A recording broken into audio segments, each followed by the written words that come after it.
Hi ಎಲ್ರಿಗೂ ನಮಸ್ಕಾರ. Welcome back to Smita Hosadurga YouTube channel. ಹಾಗೆ ನಾನು ಡೈಲಿ ಕುಕಿಂಗ್ ಬ್ಲಾಗ್ಗೆ ಸ್ವಾಗತ.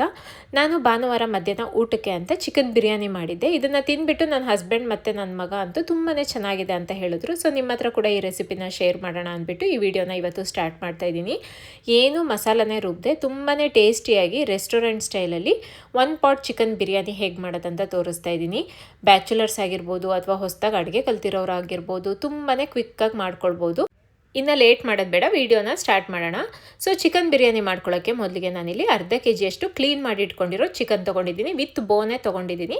ನೀರು ಮತ್ತು ಉಪ್ಪಲ್ಲಿ 2 ಸರಿ ಚಿಕನ್ನ ಚೆನ್ನಾಗಿ ತೊಳೆದ್ಬಿಟ್ಟು ಕಂಪ್ಲೀಟಾಗಿ ನೀರನ್ನು ತೆಗೆದುಬಿಟ್ಟು ಇಟ್ಕೊಂಡಿದ್ದೀನಿ. ನೀರಿನ ಅಂಶ ಒಂದು ಚೂರು ಇರಬಾರ್ದು ಚಿಕನ್ನಲ್ಲಿ. ಇವಾಗ ಇದಕ್ಕೆ ಎವರೆಸ್ಟ್ ಅವರ easy chef chicken biryani mix ಪೌಡರ್ನ ಹಾಕ್ಕೊಳ್ತಾ ಇದ್ದೀನಿ. ಅರ್ಧ ಕೆಜಿ ಚಿಕನ್ಗೆ 1 ಪ್ಯಾಕೆಟ್ ಪೌಡರ್ ಪೂರ್ತಿ ಹಾಕ್ಕೊಳ್ತಾ ಇದ್ದೀನಿ. ಈ ಕ್ವಾಂಟಿಟಿಯಲ್ಲಿ ನೀವು ದೊಡ್ಡವರು 3 ರಿಂದ 4 ಜನ ತಿನ್ಬೋದು. ಚಿಕನ್ ನಿಮಗೆ ಇನ್ನೂ ಎಕ್ಸ್ಟ್ರಾ ಬೇಕು ಅಂದರೆ ಆ್ಯಡ್ ಮಾಡ್ಕೊಳ್ಬೋದು. ನಾನು ಅರ್ಧ ಕೆಜಿ ಅಷ್ಟು ಮಾತ್ರ ಹಾಕ್ಕೊಂಡಿದ್ದೀನಿ. ಅರ್ಧ ಕೆಜಿ ಚಿಕನ್ಗೆ 1 ಪ್ಯಾಕೆಟ್ ಪೌಡರ್ ಪೂರ್ತಿ ಹಾಕ್ಕೊಂಡ್ರೆ ಮತ್ತೆ ಇದಕ್ಕೆ ಯಾವುದೇ ರೀತಿ ಮಸಾಲ ಹಾಕೋದಾಗಲಿ ಮಸಾಲ ರುಬ್ಕೊಳ್ಳೋದಾಗಲಿ ಏನೂ ಬೇಡ. ನಂತರ ಇದಕ್ಕೆ 2 ಚಮಚ ಮೊಸರನ್ನ ಹಾಕ್ಕೊಳ್ತಾ ಇದ್ದೀನಿ. ಮ್ಯಾರಿನೇಟ್ ಮಾಡ್ಕೊಳ್ಬೇಕು ನಾವು. ಸೊ ಮೊಸರನ್ನ ಹಾಕ್ಕೊಳ್ತಾ ಇದ್ದೀನಿ. ಇವಾಗ ಇದೆಲ್ಲದನ್ನು ಚೆನ್ನಾಗಿ ಮಿಕ್ಸ್ ಮಾಡ್ಕೊಳ್ಳೋಣ. ಚಿಕನ್ ಪೀಸಿಗೆ ಹೊಂದ್ಕೊಳ್ಳೋವರೆಗೂ ಮಸಾಲ ಮತ್ತು ಮೊಸರು ಪೂರ್ತಿಯಾಗಿ ಮಿಕ್ಸ್ ಮಾಡ್ಕೊಳ್ಬೇಕು. ಈ ರೀತಿಯಾಗಿ ಇದನ್ನು ಒಂದು ಅರ್ಧ ಗಂಟೆ ಆದರೂ ಮ್ಯಾರಿನೇಟ್ ಆಗಲಿಕ್ಕೆ ಬಿಡಬೇಕು. ಚಿಕನಿಗೆ ಚೆನ್ನಾಗಿ ಉಪ್ಪು ಖಾರ ಹಿಡಿಬೇಕಲ್ಲ, ಹಾಗಾಗಿ ಒಂದು ಅರ್ಧ ಗಂಟೆ ಮ್ಯಾರಿನೇಟ್ ಆಗಲಿಕ್ಕೆ ಬಿಡಬೇಕು. ಒಂದು ಅರ್ಧ ಗಂಟೆ ಆದ ನಂತರ ಒಂದು ಪಾಟ್ಗೆ ನಾನಿಲ್ಲಿ 2 ಚಮಚ ಎಣ್ಣೆ ಹಾಕ್ಕೊಳ್ತಾ ಇದ್ದೀನಿ ಮತ್ತು 1 ಚಮಚ ತುಪ್ಪನ ಹಾಕ್ಕೊಳ್ತಾ ಇದ್ದೀನಿ. ಎಣ್ಣೆ ಚೆನ್ನಾಗಿ ಕಾಯಬೇಕು. ಸ್ವಲ್ಪ ಎಣ್ಣೆ ಅಥವಾ ತುಪ್ಪ ಮುಂದೆ ಇದ್ದರೆ ಚೆನ್ನಾಗಿರುತ್ತೆ ಬಿರಿಯಾನಿ ಟೇಸ್ಟು. ಇನ್ನು ಎಕ್ಸ್ಟ್ರಾ ಫ್ಲೇವರ್ ಬೇಕು ಅಂತ ಅಂದರೆ 2 ಪಲಾವಿನ ಎಲೆ, 1/4 ಚಮಚ ಸೋಂಪು, 4-5 ಲವಂಗ, 1 ತುಂಡು ಚಕ್ಕೆ, 1 ಏಲಕ್ಕಿನ ಹಾಕ್ಕೊಂಡಿದ್ದೀನಿ. ಇದು ಎಕ್ಸ್ಟ್ರಾ ಫ್ಲೇವರ್ ಬೇಕು ಅಂತ ಅಂದರೆ ಅದರಲ್ಲೇ ನಿಮಗೆ ಆ ಪೌಡರಲ್ಲೇ ಎಲ್ಲ ಸ್ಪೈಸಸ್ ಇರುತ್ತೆ. ಬಟ್ ನಾನು ಸ್ವಲ್ಪ ಎಕ್ಸ್ಟ್ರಾ ಆ್ಯಡ್ ಮಾಡ್ಕೊಳ್ತಾ ಇದ್ದೀನಿ. ಇದನ್ನು ಒಂದು 30 ಸೆಕೆಂಡ್ ಫ್ರೈ ಮಾಡ್ಕೊಳ್ಬೇಕು. ಯಾವುದೇ ಸ್ಪೈಸಸ್ನ ಹಾಕಿದ ನಂತರ ಈ ಪಲಾವಿಗಾಗಲಿ ಬಿರಿಯಾನಿಗಾಗಲಿ ಆ ಫ್ಲೇವರ್ ಬಿಟ್ಕೋಬೇಕು. ಸೊ ಒಂದು 30 ಸೆಕೆಂಡ್ ಆದರೂ ಅದನ್ನು ಫ್ರೈ ಮಾಡ್ಕೊಳ್ಬೇಕು. ನಂತರ 2 ಕಟ್ ಮಾಡಿರೋ ಈರುಳ್ಳಿನ ಹಾಕ್ಕೊಳ್ತಾ ಇದ್ದೀನಿ. ಮೀಡಿಯಮ್ ಸೈಜ್ದೇ ಈರುಳ್ಳಿ ತೊಗೊಂಡಿದ್ದೀನಿ. ಈರುಳ್ಳಿ ಕಂಪ್ಲೀಟಾಗಿ ಈ ರೀತಿ ಕಲರ್ ಚೇಂಜ್ ಆಗೋವರೆಗೂ, ಕಂಪ್ಲೀಟಾಗಿ ಗೋಲ್ಡನ್ ಬ್ರೌನ್ ಕಲರ್ ಆಗೋವರೆಗೂ ಫ್ರೈ ಮಾಡ್ಕೊಳ್ಬೇಕು. ಈ ರೀತಿ ಫ್ರೈ ಆದರೆ ನಿಮಗೆ ರೆಸ್ಟೋರೆಂಟ್ ಟೇಸ್ಟು ಬರೋದು, ಇಲ್ಲ ಅಂದರೆ ಬರೋದಿಲ್ಲ. ಸೊ ಈರುಳ್ಳಿ ಚೆನ್ನಾಗಿ ಫ್ರೈ ಮಾಡ್ಕೊಳ್ಬೇಕು. ನಂತರ ಅರ್ಧ ಗಂಟೆ ಮುಂಚೆ ನಾವು ಮ್ಯಾರಿನೇಟ್ ಮಾಡಿಟ್ಕೊಂಡಿದ್ವಲ್ಲ ಆ ಚಿಕನ್ನ ಹಾಕ್ಕೊಳ್ತಾ ಇದ್ದೀನಿ. ಇವಾಗ ಒಂದ್ಸರಿ ಎಲ್ಲದನ್ನು ಮಿಕ್ಸ್ ಮಾಡ್ಕೊಳ್ಳೋಣ. ಇದರಲ್ಲೇ ಬೆಳ್ಳುಳ್ಳಿ ಶುಂಠಿ ಪೇಸ್ಟ್ ಆಗಿರ್ಬೋದು, ಎಲ್ಲ ಮಸಾಲ ಕೂಡ ಇದರಲ್ಲೇ ಇರೋದ್ರಿಂದ ಮತ್ತೆ ಎಕ್ಸ್ಟ್ರಾ ನೀವೇನು ಆ್ಯಡ್ ಮಾಡಬೇಕಾಗಿಲ್ಲ. ಅಡುಗೆ ಮಾಡೋಕ್ಕೆ ಬರದೇ ಇದ್ದವ್ರು ಕೂಡ ತುಂಬ ಸಿಂಪಲ್ ಈ ರೀತಿ ಚಿಕನ್ನ ಹಾಕಿಬಿಟ್ಟು ಮ್ಯಾರಿನೇಟ್ ಮಾಡಿ ಅಕ್ಕಿನ ಹಾಕಿ ಬೇಯಿಸಿದ್ರೆ ಆಯಿತು.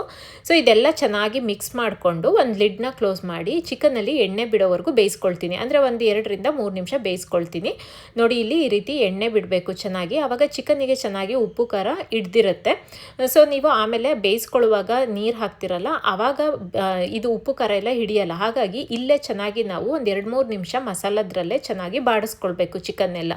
ಈ 3-4 ನಿಮಿಷ ಆದ ನಂತರ ನಾನಿಲ್ಲಿ 2 ಲೋಟ ನೀರನ್ನು ಹಾಕ್ಕೊಳ್ತಾ ಇದ್ದೀನಿ. ಚಿಕನ್ ಎಲ್ಲ ಒಂದು 1/4 ಭಾಗ ಬೆಂದಿದೆ, ಎಣ್ಣೆ ಬಿಟ್ಕೊಂಡಿದೆ. ಇವಾಗ ಇದಕ್ಕೆ 2 ಲೋಟ ನೀರನ್ನು ಹಾಕಿ ಒಂದ್ಸರಿ ಎಲ್ಲದನ್ನು ಮಿಕ್ಸ್ ಮಾಡ್ಕೊಳ್ತೀನಿ. ಇವಾಗ ಚಿಕನ್ನ ಒಂದು 3/4 ಭಾಗ ಬೇಯಿಸ್ಕೊಳ್ತೀನಿ. ನೀವು ಕುಕ್ಕರಲ್ಲಿ ಮಾಡ್ಕೊಳ್ಳೋದಾದರೆ ಈಗಲೇ ಅಕ್ಕಿ ಹಾಕಿ ಚಿಕನ್ನ ಕೂಗಿಸ್ಕೊಳ್ಬೋದು. ಇಲ್ಲ ಅಂದರೆ ಈ ರೀತಿ ರೆಸ್ಟೋರೆಂಟ್ ಸ್ಟೈಲಲ್ಲಿ ದಮ್ ಕಟ್ಟಿ ಮಾಡೋದಿದ್ರೆ ಈ ರೀತಿ ಮಾಡ್ಕೊಳ್ಬೇಕಾಗತ್ತೆ. ಇಲ್ಲಾಂದರೆ ಮುಂಚೆನೇ ನೀವು ಅಕ್ಕಿನ ಒಂದು 3/4 ಭಾಗ ಬೇಯಿಸ್ಕೊಂಡು ಅನ್ನ ಮಾಡಿಕೊಂಡು ಇದಕ್ಕೆ ಹಾಕ್ಕೊಳ್ಬೋದು. ನಾನು ಡೈರೆಕ್ಟಾಗಿ ಒಂದೇ ಸರಿ ಹಾಕ್ಕೊಳ್ತಾ ಇದ್ದೀನಿ ಪಾಟ್ಗೆ. ಒಂದು 3/4 ಭಾಗ ಇವಾಗ ಚಿಕನ್ ಚೆನ್ನಾಗಿ ಬೆಂದಿದೆ. ಈಗ ಅರ್ಧ ಗಂಟೆ ಮುಂಚೆ ನಾನು ಅಕ್ಕಿನ ನೆನೆಸಿಟ್ಟಿದ್ದೆ. ನಾನಿಲ್ಲಿ ಅರ್ಧ ಸೋನಾ ಮಸೂರಿ ತೊಗೊಂಡಿದ್ದೀನಿ, ಅರ್ಧ ಬಾಸುಮತಿನ ತೊಗೊಂಡಿದ್ದೀನಿ. ನಿಮಗೆ ಏನು ಬೇಕು ನೀವು ಅಂದರೆ ನೀವು ಬಿರಿಯಾನಿಗೆ ಬಾಸುಮತಿ ಯೂಸ್ ಮಾಡೋದಿದ್ರೆ ಹಾಕ್ಕೊಳ್ಬೋದು. ಇಲ್ಲ ಅಂದರೆ ಅನ್ನಕ್ಕೆ ಯಾವ್ದು ಬಳಸ್ತೀರೋ ಅದನ್ನೇ ಹಾಕ್ಕೊಳ್ಬೋದು. ಅಕ್ಕಿನ ಹಾಕಿ ಒಂದ್ಸರಿ ಎಲ್ಲದನ್ನು ಮಿಕ್ಸ್ ಮಾಡಿ ನಂತರ ಮೇಲೆ ಸ್ವಲ್ಪ ಪುದೀನ ಸೊಪ್ಪು ಮತ್ತು ಕೊತ್ತಂಬರಿ ಸೊಪ್ಪನ್ನ ಹಾಕ್ಕೊಂಡು ಒಂದ್ಸರಿ ಮತ್ತೆ ಎಲ್ಲದನ್ನು ಚೆನ್ನಾಗಿ ಮಿಕ್ಸ್ ಮಾಡಿಕೊಂಡು ಅಕ್ಕಿನ ಅನ್ನ ಆಗೋವರೆಗೂ ಬೇಯಿಸ್ಕೊಳ್ಬೇಕು. ಈ ರೀತಿ ಆದರೂ ಮಾಡ್ಕೊಳ್ಬೋದು. ಇಲ್ಲ ಅಕ್ಕಿ ಮುಂಚೆನೇ ಒಂದು 3/4 ಭಾಗ ಬೇಯಿಸ್ಕೊಂಡಾದರೂ ಡೈರೆಕ್ಟಾಗಿ ಹಾಕ್ಕೊಂಡು ಕಂಪ್ಲೀಟಾಗಿ ಚಿಕನ್ ಬೇಯೋವರೆಗೂ ಬೇಯಿಸ್ಕೊಳ್ಬೋದು. ನಾನು ಇದಕ್ಕೆ ಹಾಕ್ಕೊಂಡು ಬೇಯಿಸ್ಕೊಳ್ತೀನಿ. ಅಂದರೆ ಒಂದು 4-5 ನಿಮಿಷದಲ್ಲೇ ಅನ್ನ ಆಗಿಬಿಡುತ್ತೆ. ಯಾಕಂದರೆ ನಾವು ಅಕ್ಕಿ ಕೂಡ ನೆನೆಸಿಟ್ಟಿರೋದ್ರಿಂದ ಬೇಗನೆ ಆಗುತ್ತೆ. ಚಿಕನ್ ಕೂಡ ಕಂಪ್ಲೀಟಾಗಿ ಬೇಯುತ್ತೆ ಅದ್ರ ಜೊತೆ, ಅನ್ನದ ಜೊತೆ. ಸೊ ಇವಾಗ ನಾನು ಒಂದು ಲಿಡ್ನ ಕ್ಲೋಸ್ ಮಾಡಿ ಒಂದು 4-5 ನಿಮಿಷ ಬೇಯಿಸ್ಕೊಂಡಿದ್ದೀನಿ. ನೋಡಿ ಇಲ್ಲಿ ಒಂದು 4-5 ನಿಮಿಷ ಆದ ನಂತರ ಕಂಪ್ಲೀಟಾಗಿ ಚಿಕನ್ ಕೂಡ ಬೆಂದಿದೆ, ಅನ್ನ ಕೂಡ ಆಗಿದೆ. ಮೇಲೆ ಸ್ವಲ್ಪ ಬೇಕಿದ್ರೆ ಸರ್ವ್ ಮಾಡುವಾಗ ಸ್ವಲ್ಪ ಕಟ್ ಮಾಡ್ಕೊಂಡಿರೋ ಕೊತ್ತಂಬರಿ ಸೊಪ್ಪು ಮತ್ತು ಪುದೀನ ಸೊಪ್ಪನ್ನ ಹಾಕ್ಕೊಳ್ಳೋಣ. ಹಾಗೆ ಫ್ರೈಡ್ ಮಾಡ್ಕೊಂಡಿರ್ತೀವಲ್ಲ ಆ ಈರುಳ್ಳಿ ಕೂಡ ಹಾಕ್ಕೊಳ್ಬೋದು. ನಂತರ ಅವರೇ ಕೊಟ್ಟಿರೋ ಅಂಥ ಎವರೆಸ್ಟ್ ಅವರ ಕೇವ್ರಾ ಫ್ಲೇವರ್ನ ಹಾಕ್ಕೊಳ್ತಾ ಇದ್ದೀನಿ. ಇದು ಫ್ಲೇವರಿಗೋಸ್ಕರ, ಬೇಕಿದ್ರೆ ಹಾಕ್ಕೊಳ್ಬೋದು, ಇಲ್ಲಾಂದರೆ ಸ್ಕಿಪ್ ಕೂಡ ಮಾಡ್ಬೋದು. ಬಟ್ ಇದನ್ನು ಹಾಕ್ಕೊಂಡ್ರೆ ನಿಮಗೆ ಆ ರೆಸ್ಟೋರೆಂಟ್ ಫ್ಲೇವರ್ ಕೊಡುತ್ತೆ. ಸೊ ಇವಾಗ ಟೇಸ್ಟಿಯಾಗಿರೋ ಹಾಗೆ ಯಮ್ಮಿ ಆಗಿರೋ ಚಿಕನ್ ಬಿರಿಯಾನಿ, ರೆಸ್ಟೋರೆಂಟ್ ಸ್ಟೈಲಲ್ಲಿ 1 ಪಾಟ್ ಚಿಕನ್ ಬಿರಿಯಾನಿ ರೆಡಿ ಆಗುತ್ತೆ.